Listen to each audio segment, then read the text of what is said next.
সম্মানিত তৌহিদি জনতা, আজকের এই সিরাতুন নবী সাল্লাল্লাহু আলাইহি ওয়াসাল্লাম উদযাপন কমিটির মঞ্চের দিকে তাকালে আমাদের প্রথম হৃদয়টা হাহাকার করে ওঠে, যার জন্য আমরা তার জন্য আল্লাহ তাআলার কাছে দোয়া করি, আল্লাহ তাআলার দরবারে জান্নাতুল ফিরদাউস কামনা করি। আমাদের কোরআনের পাখি, কোরআনের তাফসীর কারক হযরত মাওলানা দেলোয়ার হোসেন সাঈদী রাহিমাহুল্লাহ, আল্লাহ সুবহানাহু ওয়া তাআলা তাকে জান্নাতুল ফিরদাউসের জন্য কবুল করুন। একই সাথে আজকের এই ঐতিহাসিক সিরাত মাহফিল থেকে আমরা বর্তমান অন্তর্বর্তীকালীন সরকারের কাছে প্রথমেই আহ্বান জানাতে চাই, এই সিরাত মাহফিলের ধারা যার মাধ্যমে তৈরি হয়েছে, আর এই সিরাতের মাধ্যমে অন্যায় দুঃশাসনের কবর রচনা করার জন্য যে ঐতিহাসিক রাস্তা তৈরি হয়েছিল, সেই রাস্তা বন্ধ করার জন্য ফ্যাসিস্ট খুনি হাসিনা সরকারের তৎকালীন প্রশাসনের যারা জড়িত, হাসপাতালে নিয়ে এসে চিকিৎসায় অবহেলা করার সাথে যারা জড়িত, অবিলম্বে তাদের গ্রেফতার করে আইনের আওতায় নিয়ে এসে ফাঁসি কার্যকর করতে হবে।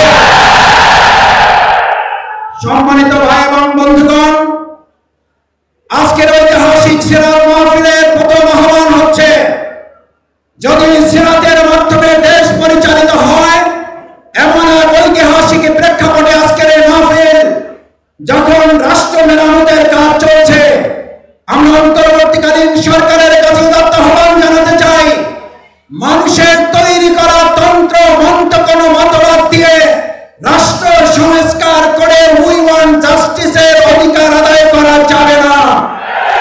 রাষ্ট্র মেরামতের সাথে সিরাতকে সংযুক্ত করে এদেশের 18 কোটি মানুষের দাবি আদায়কে সহজ করে দিতে হবে। যদি সিরাতকে সামনে রাখা হয়, তাহলে হযরত ওমরের মতো ব্যবসায়ী তৈরি হবে, আর না হলে সালমান ইবনে রহমান তৈরি হবে। সিরাতকে সামনে রাখলে হযরত ফাতেমা খাদিজা রাদিয়াল্লাহু তাআলা আনহা তৈরি হবে, আর না হলে পলাতক শেখ হাসিনা তৈরি হবে। বাংলাদেশের মানুষ সিরাতের মাধ্যমে সেই সোনালী যুগে ফিরে যেতে চায়। সম্মানিত ভাই এবং বন্ধুগণ, সিরাতের মাধ্যমে শিক্ষা ব্যবস্থা তৈরি করলে আজকে তৈরি হবে হযরত ওমর, খাব্বাব, হামজা, তিতুমীরের মতো অনুসারী, আর না হলে তৈরি হবে হেলমেট এবং হাতুড়ি লীগের বাহিনী। আর জানতে চাই, এই তৌহিদি জনতা হাতুড়ি লীগের হেলমেট চায় নাকি তিতুমীরের বাহিনী চায়? সম্মানিত ঢাকাবাসী, আজ ঐতিহাসিক সিরাতের মাধ্যমে আমরা বাংলাদেশের মানুষের কাছে আহ্বান জানাতে চাই, এই প্রিয় মাতৃভূমি বাংলাদেশ, এই বাংলাদেশে যারা ইতিমধ্যে চোরের খনি আবিষ্কার করেছেন, আর সেই বাংলাদেশে সিরাতের শিক্ষায় শিক্ষিত হয়ে 2 টাকার অন্যায় করেন নাই, দুর্নীতি করেন নাই, মসজিদ ইমামতের পাশাপাশি মন্ত্রণালয় পরিচালিত করতে পারে, চোরের সোনার খনির বিপরীতে সিরাতের অনুসারীরা সোনার মানুষ উপহার দিতে সক্ষম হয়েছে। আপনারা এই দেশের মানুষকে দিয়েছেন চোরের খনি, আমরা দিয়েছি সোনার মানুষ। আজ সিদ্ধান্ত নিতে হবে, আগামী দিনে সুন্দর বাংলাদেশ তৈরি করার জন্য, সোনার বাংলাদেশ তৈরি করার জন্য সিরাত ছাড়া সোনার মানুষ তৈরি করা যাবে না, সোনার বাংলা উপহার দেওয়া যাবে না। আর যদি 2 টাকার দুর্নীতি না করার চ্যালেঞ্জ এখনো নিতে কেউ না পারে, আজ এই জনগণের কাছে, লাখো হাজারো মা বোন ভাইদের কাছে জানতে চাই, আজকে সিরাতের মাধ্যমে সোনার মানুষ তৈরি করে সোনার বাংলা তৈরির আগামী দিনের সকল উদ্যোগের সাথে আমরা কি একতাবদ্ধ হয়ে কাজ করতে রাজি আছে? সবাই কি রাজি আছে ইনশাআল্লাহ? সম্মানিত ভাই এবং বন্ধুগণ, আসুন আজকের ঐতিহাসিক সিরাত মাহফিল থেকে আগামী দিনের দুর্নীতি চাঁদাবাজ মুক্ত, বিশেষ করে এখনো ফ্যাসিস্ট হাসিনা সরকারের দোষর যারা বিভিন্ন জায়গায় লুকিয়ে থেকে মৌলবাদের স্বপ্ন দেখেন, মৌলবাদের নাম দিয়ে যারা আমাদের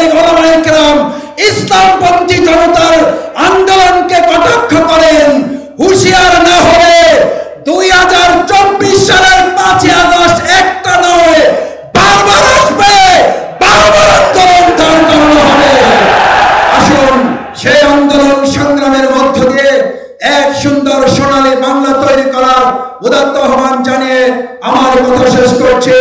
বাংলাদেশ জিন্দাবাদ, বাংলাদেশ জামাত ইসলামী জিন্দাবাদ, ঢাকা মহানগরী দক্ষিণ জিন্দাবাদ। আসসালামু আলাইকুম ওয়া রাহমাতুল্লাহি ওয়া বারাকাতুহু। আমরা যদি লক্ষ্য করি তাহলে দেখতে পাই এদেশে তরুণরা ইসলামের জন্য জীবন দেওয়ার মধ্য দিয়ে ফ্যাসিস্ট রেজিমকে সরিয়ে একটি নতুন ইতিহাসের অধ্যায় সূচনা করেছে। কাজেই ইসলাম আমাদের শেখরে, ইসলাম আমাদের জাতিসত্তার সাথে মিশে থাকা, ইসলাম আমাদের প্রত্যেকটি রন্ধে রন্ধে শুধু একটি জায়গা, একটি শব্দ, যার নাম হলো ইসলাম। কাজেই আজকে রাসূল সাল্লাল্লাহু আলাইহি সাল্লামের এই আলোচনা সভায় আমরা বলতে পারি, আমরা যদি রাসূল সাল্লাল্লাহু আলাইহি সাল্লামের কাছ থেকে গ্রহণ করতে পারি তাহলে আমাদের আজকের এই সমাবেশ সিরাতের আলোচনা এ জাতির জন্য, আমাদের জন্য কল্যাণকর হবে। প্রিয় উপস্থিতি, কোরআনের পরিভাষায় লাকাদ কানা লাকুম ফি রাসূলিল্লাহি উসওয়াতুন হাসানা, তার মানে হলো রাসূল সাল্লাল্লাহু আলাইহি সাল্লাম আমাদের জীবনের, আমাদের সকল ক্ষেত্রে আমাদের জন্য মডেল। কাজেই রাসূল সাল্লাল্লাহু আলাইহি সাল্লামকে বাদ দিয়ে আমাদের কোনো স্থান নেই। আমরা আজকে রাষ্ট্র সংস্কারের কথা শুনছি, আমরা আজকে জাস্টিসের কথা শুনছি, আজকে আমরা বিচার বহির্ভূত হত্যার নতুন আরেকটি মব জাস্টিসের কথা শুনছি। এই সকল কথার সমাধান হলো মুহাম্মদ সাল্লাল্লাহু আলাইহি সাল্লাম, কেবলমাত্র মুহাম্মদ সাল্লাল্লাহু আলাইহি সাল্লাম। কাজে আমাদেরকে রাসূল থেকে নিতে হবে। রাসূল সাল্লাল্লাহু আলাইহি সাল্লামের হাদিস, তারাকতু ফিকুম আমরাইন লান তাদিল্লু মা তামাসসাকতুম বিহিমা কিতাবাল্লাহ সুন্নাত নবী। কাজেই রাসূল সাল্লাল্লাহু আলাইহি সাল্লাম সেই দীর্ঘ বছর আগে আমাদেরকে জানিয়েছেন, তোমরা কখনোই পথভ্রষ্ট হবে না, লান তাদিল্লু, কখনোই পথভ্রষ্ট হবে না যদি তোমরা দুইটি জিনিসকে আঁকড়ে ধরো। একটি হলো আল্লাহর কিতাব, আরেকটি হলো আমার সুন্নাহ। কাজেই আমাদেরকে আল্লাহ রাসূলের কাছে আসতে হবে, কোরআনের কাছে আসতে হবে, কোরআন থেকে আমাদেরকে গ্রহণ করতে হবে। প্রিয় উপস্থিতি, আমরা যদি আজকের এই সমাবেশে যারা উপস্থিত তাদেরকে বলি, তাহলে আমাদের ব্যক্তি জীবন, আমাদের রাষ্ট্র জীবন, আমাদের সামাজিক জীবন, জীবনের সকল ক্ষেত্রেই একজন ব্যক্তি আমাদের আদর্শ হতে পারে, তিনি হলেন আল্লাহ রাসূল সাল্লাল্লাহু আলাইহি সাল্লাম। কাজে আমরা আমাদের ব্যক্তি জীবনে পরিশুদ্ধ জীবন যদি আমরা যাপন করতে পারি, পরিশুদ্ধ জীবন আমাদেরকে মুক্তি দিতে পারে। আজকে তরুণদেরকে যেভাবে ধ্বংস করা হচ্ছে আমরা দেখেছি, বিগত দুঃশাসনে আমাদের শিক্ষা ব্যবস্থা ধ্বংস করা হয়েছে, আমাদের তরুণদেরকে মাদক অস্ত্র দিয়ে ধ্বংস করে ধ্বংসের অতল গহ্বরে নামিয়ে দেওয়া হয়েছে। কাজে আমরা যদি সেখান থেকে উত্তরণ করতে চাই, সেটাও আল্লাহ রাসূল সাল্লাল্লাহু আলাইহি সাল্লামের কাছে আসতে হবে। আসুন, আমরা যদি সফল হতে চাই, আমরা যদি পবিত্র জীবন যাপন করতে চাই, আমরা যদি আমাদের এই জাতিকে আবার নতুন করে গঠন করতে চাই, তাহলে অবশ্যই মা তাকুমুর রাসূলু ফাখুযুহু, আল্লাহ রাসূল যেটা নিয়ে এসেছে সেটাকে গ্রহণ করতে হবে। আনহু ফান্তাহু, আর যেটাকে তিনি নিষেধ করেছে সেটা থেকে আমাদেরকে বিরত থাকতে হবে। আসুন আমরা আমাদেরকে প্রস্তুত করি। এই ময়দান বিগত দুঃশাসনে ইসলামপন্থীদেরকে যেভাবে আমরা দেখেছি, কোর্টে দেখেছি, কারাগারে দেখেছি, এদেশের হাজারো আলেমদের ওস্তাদ আলেম ইসলামপন্থী তাদেরকে গ্রেফতার করা হয়েছে, পায়ে ডান্ডা বেরি পড়ে তাদেরকে আটকে রাখা হয়েছে। এটা হলো এদেশের ইতিহাস ছিল। কাজে আমরা সেই ইতিহাস চেঞ্জ করতে চাই। যুবকরা রাজপথে নেমেছে, জীবন দেবে, বাতিলকে অবশ্যই এই জমিন গ্রহণ করেনি। যুবকরা অবশ্যই গ্রহণ করার ক্ষেত্রে বলিষ্ঠ ভূমিকা রাখার মধ্য দিয়ে আরেকটি অধ্যায়ের সূচনা করবে ইনশাআল্লাহ। প্রিয় উপস্থিতি, শেষ করতে চাই, আজকে আজকে আমাদের নেতৃবৃন্দ বিভিন্ন সময় বিভিন্ন কথা বলেছে। আমরা যদি আল্লাহ রাসূলের কাছ থেকে লিডারশিপের সবক না নিতে পারি, তাহলে আমরা দেখব বিগত দুঃশাসনে হাসিনা রাষ্ট্র ঠিক একই কথা বলেছিল, আমরা মদিনা সনদ দিয়ে রাষ্ট্র চালাতে চাই, এই দিয়ে রাষ্ট্র চালাতে চাই। তারা আল্লাহ রাসূল থেকে কোনো কিছু গ্রহণ করে নাই। কাজে আমাদের লিডারশিপকে অবশ্যই আল্লাহর রাসূলের কাছ থেকে গ্রহণ করতে হবে। আজকের এই সমাবেশ থেকে সেই আহ্বান জানিয়ে রাসূলের কাছ থেকে আমরা গ্রহণ করতে চাই। রাসূলের থেকে নিয়েই আমরা আমাদের জীবনের সকল সমস্যার সমাধান করতে চাই। সুবহানাকাল্লাহুম্মা ওয়া বিহামদিক আশহাদু আল্লা ইলাহা ইল্লা আনতা আস্তাগফিরুকা ওয়া আতুবু ইলাইক। আসসালামু আলাইকুম ওয়া রাহমাতুল্লাহ। হাত নামান। চোরকেও যদি বলা হয়, চোর আছে না, চোরকেও যদি বলা হয় যে ভাই জান্নাতে যেতে চান না জাহান্নামে যেতে চান, কি বলবে? কেউ বলবে জাহান্নামে যেতে চাই? কারণ কেন বলবে না? কারণ চোরও জানে জাহান্নাম কোনো ভালো জায়গা নয়। এই জাহান্নাম থেকে বাঁচার উপায় কি? আল্লাহ তাআলা কোরআন শরীফে বলছেন, তুমিনুনা বিল্লাহি ওয়া রাসূলিহি, আল্লাহ এবং রাসূলের প্রতি ঈমান আনতে হবে। আমার ধারণা আজকের এই সিরাত মাহফিলে লক্ষ লক্ষ ভাই বোনেরা উপস্থিত হয়েছেন, আমরা সবাই আল্লাহ এবং রাসূলকে ভালোবাসি, বিশ্বাস করি কিনা বলো? 2 নম্বর কথা কি বলছেন? অতুজাহিদুনা ফি সাবিলিল্লাহি বিআমওয়ালিকুম ওয়া আনফুসিকুম, নিজেদের জান এবং মাল দিয়ে আল্লাহর দ্বীনকে বিজয়ী করার জন্য লড়াই করতে হবে, সংগ্রাম করতে হবে। এ কথা কে বলছেন? এ কথা কি কোনো মাওলানা, কোন পীর সাহেবের, কোন দলের? এ কথা কার? তাহলে দ্বীনকে বিজয়ী করার জন্য লড়াই করতে হবে, জিহাদ করার কথা বলছে। জিহাদের কথা শুনলেই আমাদের সমাজে এক শ্রেণীর লোকদের পায়জামা গরম হয়ে যায়, তাই না? আর এই পরাজিত যে সরকার ইসলামের কথা বললেই তাদেরকে জঙ্গি বানিয়ে কারাগারে আটক করে রাখা হয়েছে। জিহাদের কথা বললেই জঙ্গি বানিয়ে নাটক সাজিয়ে এই দেশের আলেম ওলামাকে বছরের পর বছর কারাগারে আটক করে রাখা হয়েছে। বাংলাদেশের মাটিতে এই পরিবেশ আমরা আর তৈরি হতে দিব না ইনশাআল্লাহ। এই দেশ খানজাহান আলীর বাংলাদেশ, এই দেশ হাজী শরীয়তুল্লাহর বাংলাদেশ, এই দেশ শাহজালালের বাংলাদেশ, এই দেশ তিতুমিরের বাংলাদেশ, এই দেশ পীর মাশায়েখ আলেম ওলামা আউলিয়ার বাংলাদেশ। এই বাংলাদেশে আগামী দিনে কোরআনের সমাজ কায়েম হবে ইনশাআল্লাহ। এজন্য আমরা সকলেই ঐক্যবদ্ধভাবে ভাই এবং বোনেরা সর্বত্রই আমরা সংগ্রাম চালিয়ে যাব। আমাদের সংগ্রাম চলতেই থাকবে। হয় আমাদের এই জন্মভূমি বাংলাদেশে কোরআনের সমাজ কায়েম হবে, নইলে আমাদের লড়াই চালিয়ে চালিয়ে আমরা নিঃশেষ হয়ে যাব। মাঝখানে বিরোধী গ্রহণের কোনো সুযোগ নেই।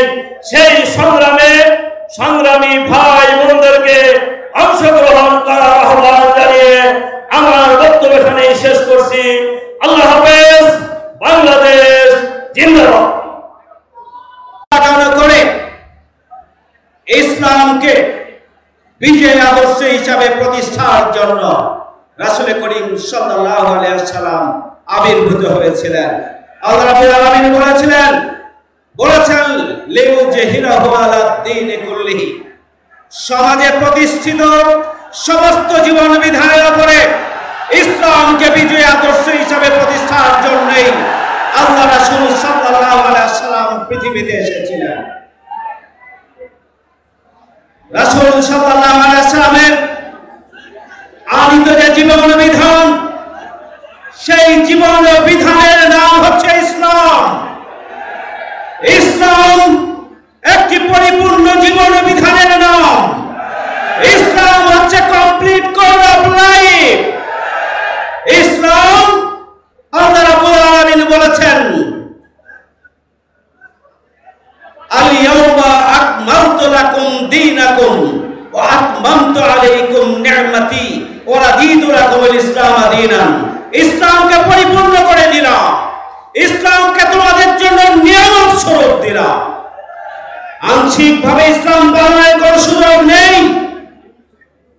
আল্লাহ রাব্বুল আলামিন বলেছেন উদখুলু ফিস সিলমি কাফা, পরিপূর্ণরূপে ইসলামের মধ্যে দাখিল হও। ব্যক্তি জীবন, পারিবারিক জীবন, সামাজিক জীবন, রাজনৈতিক জীবন, আন্তর্জাতিক জীবন থেকে শুরু করে জীবনের সকল ক্ষেত্রে, এমনকি দুনিয়া এবং পরকালীন জীবনের সমাধান ইসলাম দিয়েছে। সম্মানিত উপস্থিতি, আল্লাহ রাব্বুল আলামিন বলেছেন আফা তুমিনুনা বিবাদিল কিতাব ওয়া তাকফুরুনা বিবাদ, তোমরা কি কোরআনের একটি অংশ পালন করবে আর একটি করবে না? এটি আল্লাহর কাছে গ্রহণযোগ্য নয়। আমাদেরকে পরিপূর্ণরূপে উদখুলু ফিস সিলমি কাফা, পরিপূর্ণরূপে ইসলামে দাখিল হতে হবে। আজকে ইসলামকে খণ্ডিতভাবে উপস্থাপন করা হয়। ইসলামকে বিভিন্ন বিভ্রান্তির বেড়াজালে ইসলাম সম্পর্কে বিভিন্ন প্রশ্ন ছুড়ে দেওয়া। আজকে ছাত্র এবং যুব সমাজকে ইসলাম সম্পর্কে ব্যাপকভাবে অধ্যয়ন করা প্রয়োজন। ইসলামের বিরুদ্ধে যে অপপ্রচার, তার জবাব দেওয়ার জন্য নিজেদেরকে প্রস্তুত করা প্রয়োজন। রাসূল সাল্লাল্লাহু আলাইহি ওয়াসাল্লাম, আল্লাহ রাব্বুল আলামিন বলেছেন লাকাদ কানা লাকুম ফি রাসূলিল্লাহি উসওয়াতুন হাসানাহ, দুনিয়ার সবচেয়ে সর্বোত্তম গ্রহণযোগ্য আদর্শের নাম হচ্ছে ইসলাম। আল্লাহ রাব্বুল আলামিন পবিত্র কোরআনে বলেছেন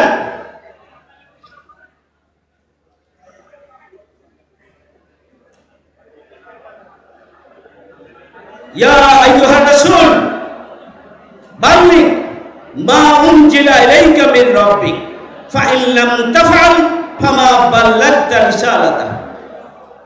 রাসূল সাল্লাল্লাহু আলাইহি ওয়াসাল্লামকে দায়ী আল্লাহর দায়িত্ব এমন ভাবে দেওয়া হয়েছে যে হে রাসূল, তোমার প্রতি তোমার রবের পক্ষ থেকে যা নাজিল হয়েছে তা তুমি পৌঁছিয়ে দাও। যদি পৌঁছিয়ে না দাও, রিসালাতের দায়িত্ব পালন করলে না। ইয়া আইয়ুহান নাবিয়্যু ইয়া আইয়ুহান নাবিয়্যু ইন্না আরসালনাকা শাহিদাও ওয়া মুবাশশিরাও ওয়া নাযীরা ওয়া দাইয়ান ইলাল্লাহি বিইজনিহি ওয়া সিরাজাম মুনীরা। এখানে চারটি গুরুত্বপূর্ণ বৈশিষ্ট্যের কথা রাসূল করিম সাল্লাল্লাহু আলাইহি ওয়াসাল্লামের জন্য উপস্থাপন করা হয়েছে। তাদেরকে সত্যের সাক্ষ্য, আল্লাহ রাসূলকে বলেছেন সত্যের সাক্ষ্যদাতা, তিনি সুসংবাদ দানকারী, তিনি সতর্ককারী এবং আল্লাহর পথের দায়ী। আল্লাহ রাব্বুল আলামিন রাসূল করিম সাল্লাল্লাহু আলাইহি ওয়াসাল্লামকে বলেছেন রাহমাতুল লিল আলামিন, বিশ্ব মানবতার জন্য রহমত। রাসূল করিম সাল্লাল্লাহু আলাইহি ওয়াসাল্লাম সিরাজাম মুনীরা, উজ্জ্বল প্রদীপ্ত আলোকবর্তিকা স্বরূপ, যা হিন্দু, মুসলমান, বৌদ্ধ, খ্রিস্টান, মানুষ সকল প্রাণীকুলের জন্য সমানভাবে প্রযোজ্য। আলোকিত করে, তাপ দেয়, শক্তি দেয়। সুতরাং পৃথিবীর শ্রেষ্ঠ জীবন বিধান ইসলাম। রাসূল করিম সাল্লাল্লাহু আলাইহি ওয়াসাল্লাম হচ্ছেন পৃথিবীর শ্রেষ্ঠ আদর্শ, উসওয়াতুন হাসানাহ। সুতরাং আসুন, ইসলাম নারীদের মর্যাদাকে সমুন্নত করেছে, ইসলাম নারীদের অধিকারকে প্রতিষ্ঠিত করেছে, ইসলাম নারীদেরকে সামগ্রিকভাবে যে সম্মান মর্যাদা দিয়েছে, পৃথিবীর কোন ধর্ম এবং জীবন বিধান তা দিতে পারেনি, ভবিষ্যতেও পারবে না। অমুসলিমদের জন্য ইসলাম যে মর্যাদা দিয়েছে, অমুসলিমদের যে অধিকার দিয়েছে, তাদের উপাসনা করার যে সুযোগ দিয়েছে, তাদের যে স্বাধীনতা দিয়েছে এবং সার্বিকভাবে একটা ইসলামিক স্টেটের আওতায় অমুসলিমরা তাদের যাবতীয় কার্যক্রম করার যে সুযোগ পেয়েছে পৃথিবীর ইতিহাসে অন্য কোন জীবন বিধান, অন্য কোন ধর্ম তা দিতে পারেনি। সুতরাং আসুন, আজকের ঝঞ্ঝা বিক্ষুব্ধ পৃথিবীতে যদি পরিবর্তন আনতে হয়, যদি মানুষের অধিকার প্রতিষ্ঠিত করতে হয়, যদি বৈষম্য মুক্ত শুধু বাংলাদেশ নয় পৃথিবী করতে হয়, যদি দুর্নীতি মুক্ত দুনিয়া করতে হয়, সন্ত্রাস মুক্ত দুনিয়া করতে হয়, তাহলে মানব রচিত মতবাদ নয়, রাসূল করিম সাল্লাল্লাহু আলাইহি ওয়াসাল্লামের আদর্শে উজ্জীবিত একদল নেতৃত্ব, যারা নৈতিকতায় সমৃদ্ধ, যারা সৎ, যোগ্য এবং দক্ষ, এমন রাসূলের আদর্শে সমৃদ্ধ ব্যক্তিদের ছাড়া অন্য কারো মাধ্যমেই আমরা দুনিয়া নয়, আমাদের বাংলাদেশ নয়, আমাদের পরিবারেই আমরা শান্তি প্রতিষ্ঠিত করতে পারবো না। সুতরাং আজকে বিশ্ব মানবতার মুক্তির জন্য, বাংলাদেশের মুক্তির জন্য রাসূলের আদর্শকে জানা, মানা এবং রাসূলের আদর্শকে প্রতিষ্ঠিত করার জন্য আমাদেরকে শপথবদ্ধ হতে হবে এবং কার্যকর ভূমিকা রাখতে হবে নিজ নিজ অবস্থান থেকে। তাহলেই আজকের সিরাতের এই ঐতিহাসিক আলোচনা সভা, ঐতিহাসিক সিরাত মাহফিল সফল হবে। সবাইকে আন্তরিক ধন্যবাদ। আল্লাহ হাফেজ। বাংলাদেশ জিন্দাবাদ।